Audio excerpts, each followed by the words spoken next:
Here is a quick refresher on the forward bear crawl. And the concept of doing the bear crawl, whether it be forwards, backwards, or sideways, is pretty much the same as long as we keep the spine neutral and the neck neutral as well, and the hips down. So our basic concept in doing this exercise is as we move, is to move in a straight line and to keep the knees directly beneath the torso.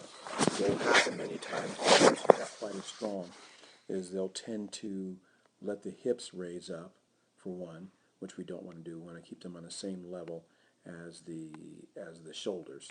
So if you look here at Sid, you'll see his hips and his shoulders are pretty much on the same line. So if I took a line down the spine, it should be here.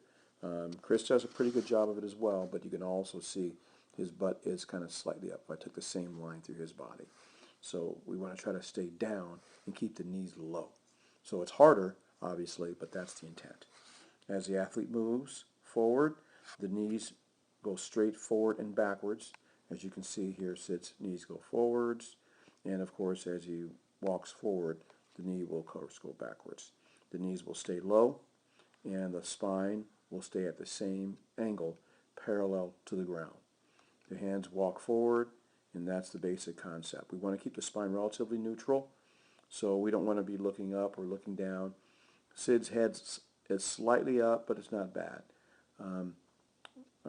Chris's head is okay as well. Sometimes he tends to drop his head a bit, but nonetheless, he did a pretty good job. It's not a bad crawl. He's doing a pretty good job. His only issue, if you look at the difference, look at the range of motion. You see how far Sid's knee comes up as he moves? It's almost to the point of where it contacts his arm. So he steps with the knee almost, I would say, mid-torso. So he has a lot more flexibility. Chris, on the other hand, doesn't move quite as far. As you can see, there's a big space between his knee and his hand because his flexibility isn't quite as good as Sidney's at this point. One of the other issues, as you can see, his hips are much higher than Sidney's are relative to his shoulders. That, again, is also a flexibility issue. So as we work on improving his flexibility, he'll be able to move the feet further and take a bigger stride and move the knees further, and it'll be a better movement for him overall, and we'll see improvements in his running as well. So he takes little short, choppy strides, where I like to see a little bit bigger stride. Jasmine, same thing.